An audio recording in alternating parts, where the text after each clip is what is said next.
Treino de baixo volume. Você sabia que é possível obter resultados incríveis treinando com menos volume de treino? 50-minute workouts, probably 4 times a week. That's it. Wow, that's it. Hoje a gente vai explorar um conceito de treino de baixo volume, algumas referências bibliográficas e atletas que utilizaram desta forma de treinamento de baixo volume que eu quero mostrar aqui para vocês. Então, se você quer otimizar o seu tempo de treino sem comprometer os resultados, fica comigo até o final, e se eu te ajudar de alguma forma, eu peço que você já se inscreva aqui no canal e ative o sininho para não ficar por fora de nenhum conteúdo. O treino de baixo volume ele se baseia em realizar um menor número de séries e repetições, focando na qualidade e na intensidade durante aquela série, durante os exercícios. Um artigo de Schoenfeld, de 2016, mostra que a intensidade é mais determinante para a hipertrofia do que necessariamente o volume total. É claro que um artigo não prova verdade absoluta. Toda hora a ciência vai nos trazer novas referências mostrando qual é o caminho mais ideal, né? Deixando a teoria de lado e falando do que eu acredito, eu vejo que os pilares para a hipertrofia é a questão de volume de treino, a frequência, a intensidade, que seria uma forma de progressão de carga, né? E a tensão mecânica. Esses 4 pilares, basicamente. Mas não se engana, tá? Existe uma diferença de tensão mecânica e intensidade. Eu achava que era tudo igual. Até que eu pedi pro meu professor uma explicação, né? Pro meu professor de física.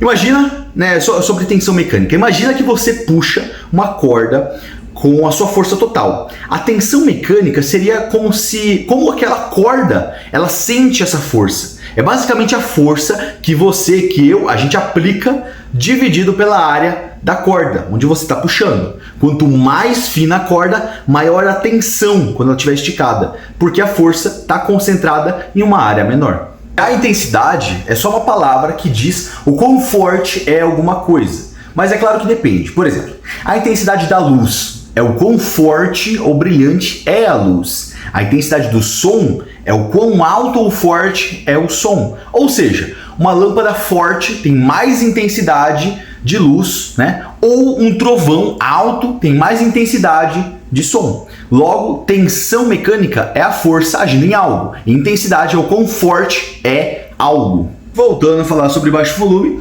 atletas como Mike Mentzer, Dorian Yates foram, né, 2 atletas que utilizaram muito o baixo volume. Ambos com treinos extremamente curtos, mas extremamente intensos. Tem até um relato, cara, do Dorian Yates comentando que ele menciona, né, um treino de perna tão intenso que ele ficou cerca de 15 dias sem conseguir se levantar da cama.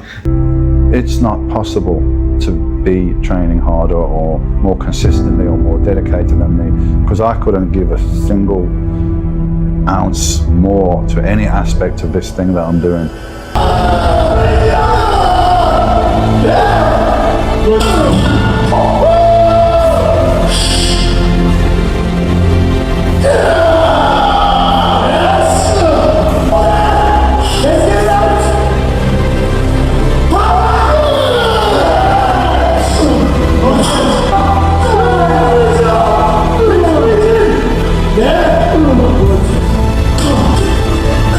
Tanta dor. Alguns benefícios do baixo volume, do treino de baixo volume, é a questão de tempo. Para uma pessoa com uma rotina muito corrida, além de poupar tempo e ser prático, o treino de baixo volume reduz o risco de overtraining e possíveis lesões. E é prático também, né? Alguns estudos indicam que para iniciantes intermediários, 5 séries por grupamento muscular por semana podem ser mais do que o suficiente para gerar hipertrofia e força. Mas lembra, né? Não é uma verdade absoluta. Já para atletas, né, pessoas avançadas na academia, no treinamento, a intensidade ela deve ser ainda mais alta para compensar o volume reduzido. Logo, indivíduos com mais tempo de treino, talvez o volume baixo pode não ser a melhor forma de treino e deixar ganhos na mesa, digamos assim, né? E ó, lembrando, camisetona do time da MIT, cupom ENANTATO, eu vou deixar o link, né, do site da MIT aqui embaixo para você acessar e garantir. Com o cupom ENANTATO você já garante um descontão. Já tomou seu café hoje? E como que seria, né, um treino de baixo volume? Primeiro, a gente precisa entender que não é porque tem 3 séries válidas no treino de baixo volume que a gente já vai chegar na academia, encher a barra de peso para fazer 3 séries. Primeiro, a gente tem que preparar o nosso corpo, preparar o aquecimento. E para preparar o aquecimento, as articulações, ligamentos para o nosso treino, a gente utiliza algumas séries chamadas warm-up, feeder sets e working sets. As warm-up ou séries de aquecimento são séries com pouco peso, né? Sempre longe da falha e com 10 a 15 repetições, apenas para aquecer mesmo, né? Após as warm-up, as séries de aquecimento, a gente vai para as feeder sets, ou séries preparatórias, como eu gosto de chamar, e não de alimentação, que seria a tradução. Em muitos casos, são séries de 4 a 6 repetições. Para preparar o músculo, né, a gente adiciona um pouco mais de peso nessa série, mas ainda sempre repetições bem distantes da falha. E depois dessa preparação toda, a gente vai para séries válidas, as working sets, né, ou séries válidas, onde a gente procura chegar perto da falha. E são nessas séries que a gente quer dar tudo de si, lá aí. Até, né, porque são essas séries válidas no baixo volume. Mas como a gente poderia fazer um treino então? Eu vou te dar um exemplo aqui, como que eu faria um treino de baixo volume na minha divisão atual hoje.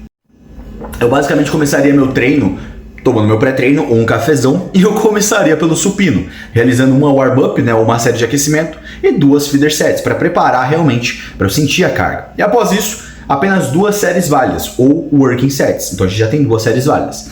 Após isso, eu iria para o voador, né? A máquina, o voador. Faria uma feeder set e 2 working sets. Então a gente já fez 4 séries válidas. Finalizando todo o meu treino no cross, fazendo uma feeder e 2 working sets. Após isso, partiria para a paralela, tirando uma feeder, 2 work e finalizaria com a elevação lateral, tirando 2 feeders e 3 working sets. Lembrando que o baixo volume ele precisa se adequar com a sua divisão de treino. Então, se você faz um treino PPL, upper lower, você precisa adequar o volume do treino baixo, né, dentro da sua divisão de treino. O volume de treino baixo não é a mesma coisa que divisão. São coisas paralelas que um tem que se ajustar mediante o outro. Vantagens e desvantagens do treino de baixo volume. As principais vantagens do baixo volume é a eficiência de tempo. Então você fica pouco tempo na academia e ainda tem uma alta intensidade. É fácil se adaptar, principalmente para iniciantes. Menos risco de lesão e também maior tempo de descanso, que é o fundamental para a hipertrofia. Já quando a gente fala de desvantagens, a gente pode citar o ganho limitado em alguns casos. Até porque nem todo mundo vai se adaptar bem, ou por uma questão de individualidade biológica, ou por uma questão de rotina. E por aí vai, tudo vai de gosto. Você tem que ver o que dá mais resultado para você e não entender como uma verdade absoluta. Nem todos vão conseguir alcançar uma alta intensidade, pois é um treino curto, mas desafiador. Por isso que pode não se adequar para todo mundo. O treino é muito curto, você vai ter que manter uma intensidade muito alta, muito high level, realmente, tipo Blood and Guts, o filme lá do Dorian Yates. Então é um pouco desafiador para algumas pessoas. E por isso eu coloquei como desvantagem esse ponto, porque muitas pessoas nem sabem o que é treinar perto da falha, né? E eu acho que até por isso que viralizou o treino de baixo volume. Resumidamente, o treino de baixo volume é você realizar um número baixo de séries válidas durante o volume do seu treino semanal, basicamente, porque assim você vai conseguir tempo, né, e também capacidade orgânica do seu corpo, do seu organismo, para recuperar todo o tecido que foi estressado diante da intensidade, da tensão mecânica, da frequência do volume.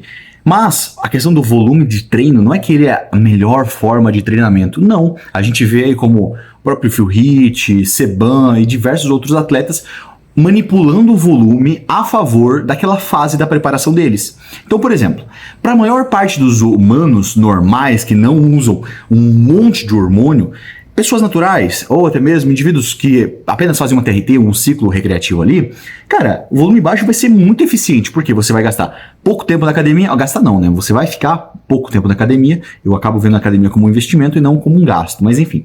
Você vai acabar tendo um pouco tempo ali na academia, o que é muito interessante para a maior parte das pessoas que não gosta de ficar muito tempo na academia, treinando e tudo mais. Para alguns é uma terapia, outras pessoas não gostam. Mas enfim, vai ser um tempo curto, né? Só que ao mesmo tempo que vai ser um treino curto e a pessoa vai ficar um pequeno período na academia, vai ter que ser um treino muito intenso.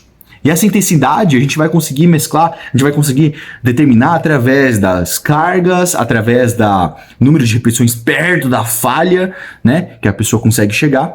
A dor pós-treino não é um sinônimo de hipertrofia, dor não significa hipertrofia, mas é um fator de percepção diante daquela intensidade. Então, assim, pode até ser uma forma de você identificar se você está treinando pesado ou não.